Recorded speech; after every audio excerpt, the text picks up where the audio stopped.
Hello and welcome to the first lecture in Newtonian mechanics.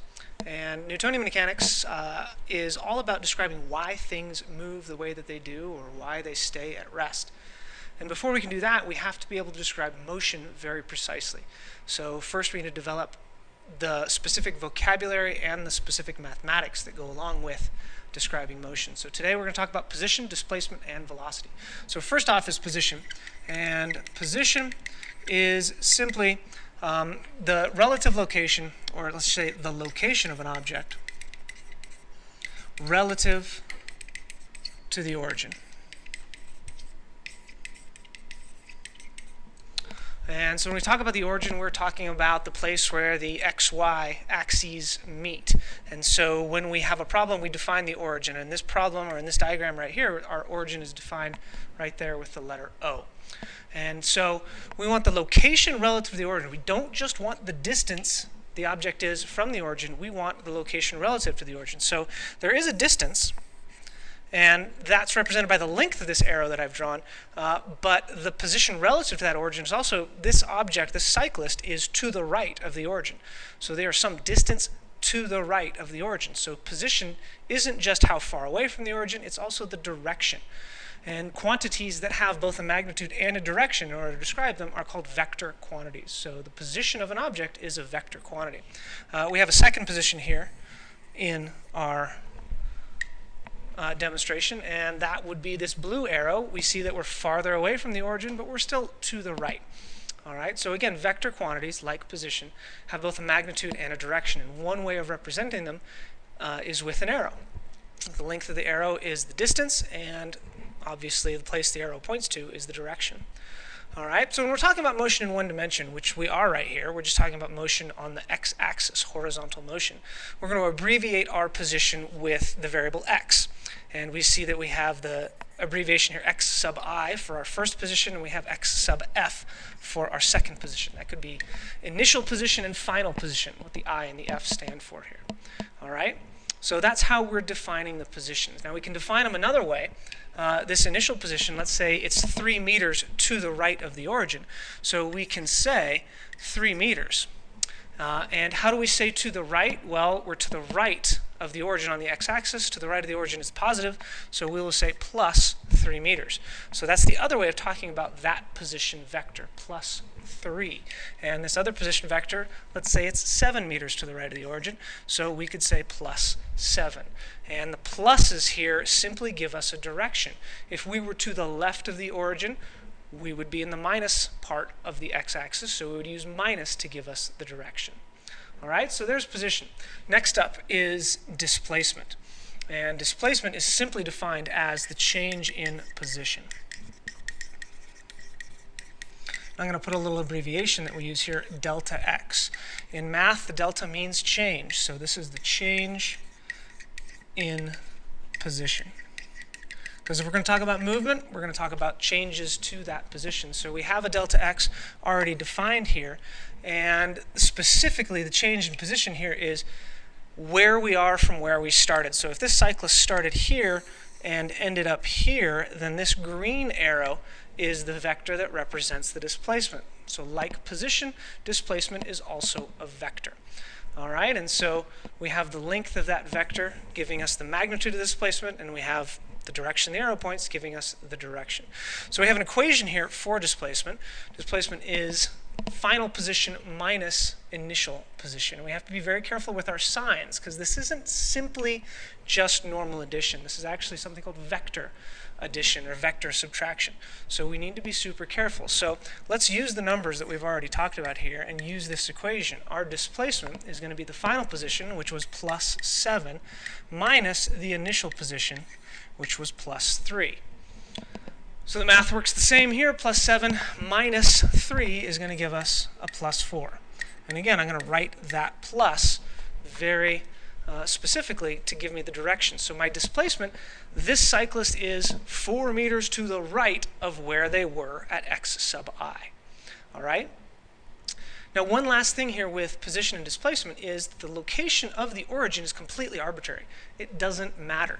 I could definitely take my origin and I could move it. So I'm going to move it from there, and I'm going to give, let's say I'm going to make the origin right here this time. That's my 0 point for position. So let's see if the math still works out the same. So instead of my x final being plus 7, my x final is 0.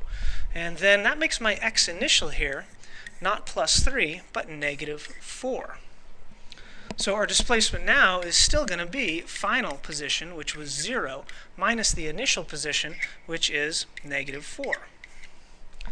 0 minus a negative 4 is 0 plus 4. We still have a displacement of plus 4 meters. The cyclist is 4 meters to the right of where they started. All right, so again, the location of the origin is completely arbitrary. You can put it wherever you would like. Put it someplace that makes the math easy. 0 is an easy number to deal with. Generally, we're going to put the origin at whatever the starting point of the motion is. It makes the most sense to probably put it at x sub I here. All right, and again, it's important to remember that these two quantities are vectors. All right, there is a scalar cousin or a non-vector cousin to displacement. A scalar is simply something that just has a magnitude, and that would be the distance. The distance this cyclist traveled, 4 meters. That's less information than displacement. It doesn't tell us 4 meters to the right, to the left, up, down, simply 4 meters. Okay? We're going to see the difference between distance and displacement in the next example.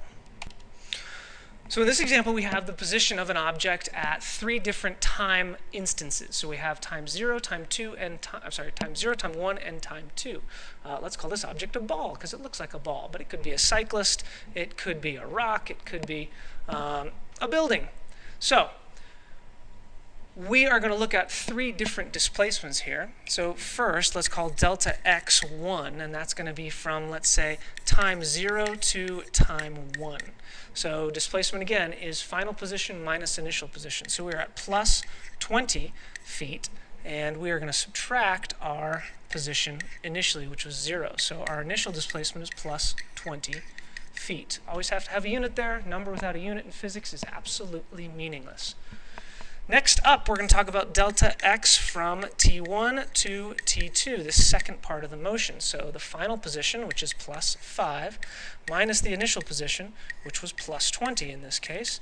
So we get 5 minus 20. It gives us negative 15 feet.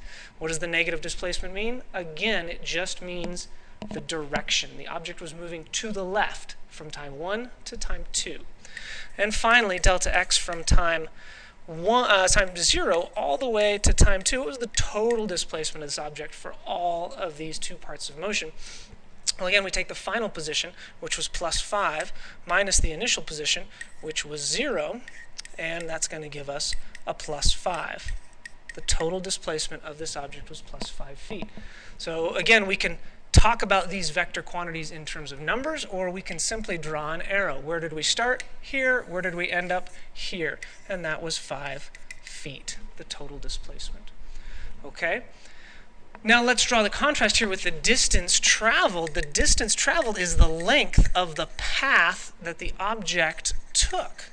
So what was the total distance traveled? Well, from time 0 to time 1, it traveled 20 feet. And then what was the distance traveled from time 1 to time 2? 15 feet. We simply add those together, we get a total path traveled of 35 feet, even though the displacement was only 5 feet. And we can see 5 feet to the right. We can see the difference here between distance and displacement. All right?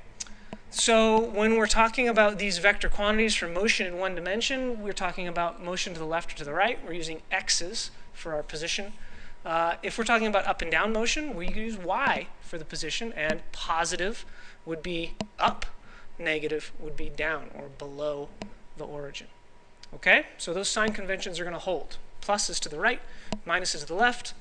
If we're talking about vertical motion, plus is up, minus is down. Now lastly, this motion doesn't just happen instantaneously. This ball does not go from 0 feet to 20 feet instantaneously. This happens over some length of time. So when we bring in time, now we can start talking about velocity and its cousin speed. So here we have velocity, and the definition of velocity is the rate of change of position. So we're moving from one place to another, so the position is changing, but this is happening over a length of time. So our equation for velocity, we abbreviate velocity with a v, and the equation is going to be the change in position, that's simply the displacement, divided by the amount of time that it took for that change in position, so the time interval over which this occurred. So if we go back to our previous example here, let's say that time 0 is 0 seconds, time 1 is at 5 seconds, and time 2 is at 10 seconds. Now these are instants in time. Like if I start a stopwatch at time 0, then it's going to be at this position precisely when the stopwatch reads 5 seconds. It's going to be at this position precisely when the stopwatch reads 10 seconds. So those instants in time are different from intervals of time. The interval of time from time 0 to time 1 is going to be 5 minus 0. That's 5 seconds. It takes the object 5 seconds to get from 0 all the way to 20 feet. So we throw that into the equation that we've developed here for velocity, and we get velocity for the first part of the motion is going to be the displacement, which was positive 20 feet, and that's going to be divided by the time interval, which was 5 seconds. So 20 divided by 5, we end up with positive 4 feet per second. So we see that our velocity unit is a distance unit divided by a time unit. You're most familiar with miles per hour, miles over hours. Okay? So we look at the velocity for the second interval, and we remember that the math told us it was minus 15 feet for that displacement divided by the same time interval here. 10 minus 5 gives us 5 seconds, and so we end up with negative 3 feet per second.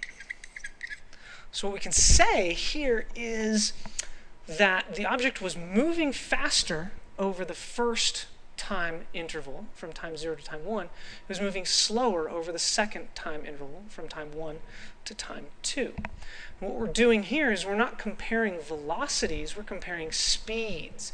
So notice I have put the plus sign and the minus sign here, meaning that velocity is a vector, just like position, just like displacement. It has a magnitude, that's the number, and it has a direction, that is the plus or minus. So we get much more information here than just 4 feet per second.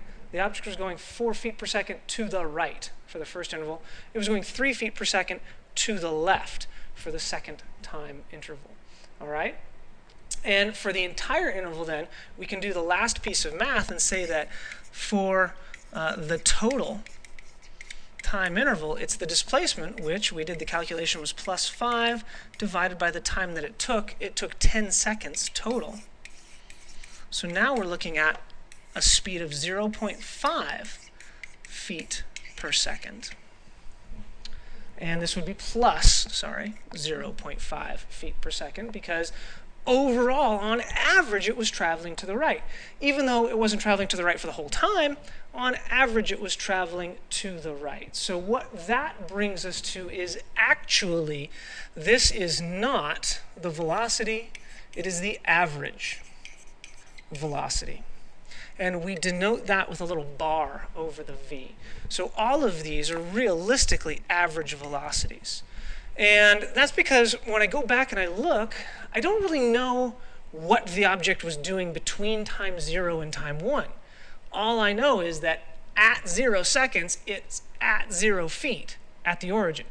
At 5 seconds, it's 20 feet to the right of the origin. I don't know what happened in between. I don't know what it was doing at time 3 or time 2 or time 1. So I'm really just finding an average velocity here between 0 and 1, between 1 and 2, between 0 and 2. All right, so we need to be very careful when we talk about average velocity. All right, and then finally, let's talk about speed, because that's the scalar cousin of velocity.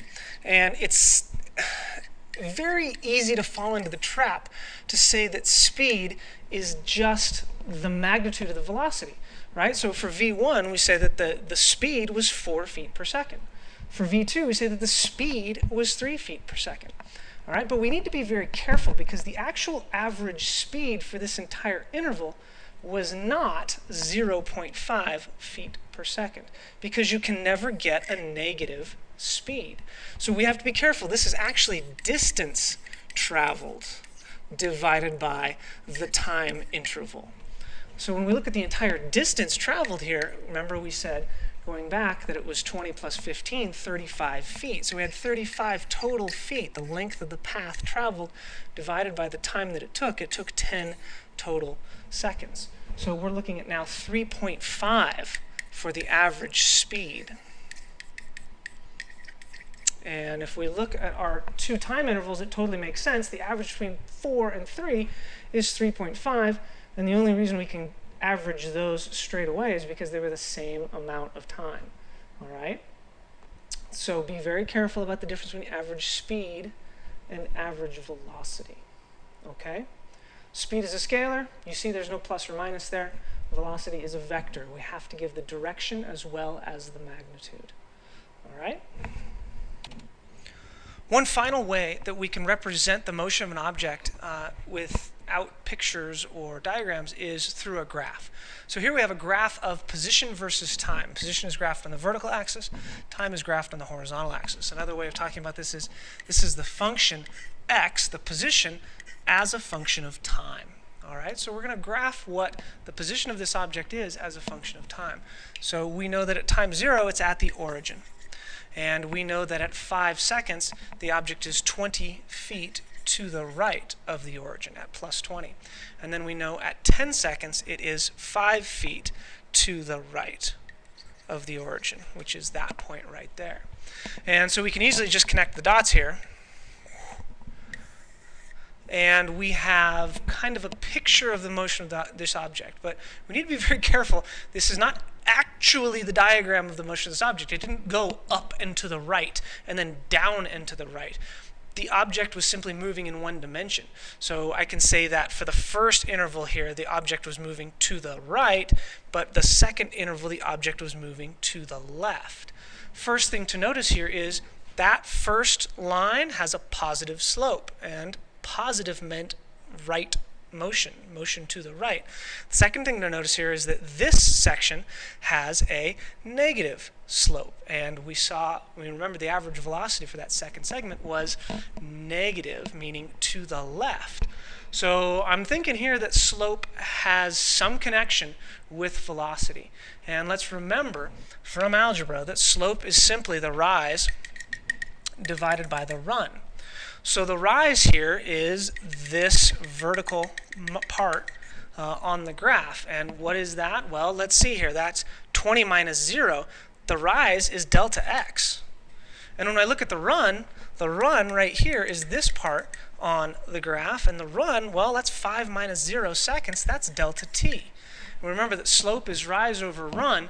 Rise is delta x divided by delta t. Hey, that's the velocity, or at least the average velocity. And so when we actually do the math, we get positive 4 meters per second. So that is the slope of that line, and the takeaway here is the slope is equal to the velocity. But you got to be really careful here, because it's not the slope of any graph that equals the velocity. This is specifically the slope of a position versus time graph. If it's a velocity versus time graph, that slope means something different. All right, and we're going to see this time and time again this year in physics, that slopes have meanings. And we need to be able to interpret those meanings. So go back to algebra, rise over run. What's graphed on the vertical axis? Oh, position. What's graphed on the horizontal axis? Time. Position divided by time, or change in position divided by change in time. I know what that is. That's velocity. Okay? But let's be very careful here. In this particular instance, this is the average velocity. I'm not sure what this particle was doing between 0 and 5 seconds. It could have been going woo like that and still ended up at that spot at 5 seconds, and then after that it was going woo down here like that, although I just drew two non-functions, but let's ignore that for the time being. We don't know what the motion really was, but if we connect those dots and find the slope, bam, we can get the average velocity over the interval.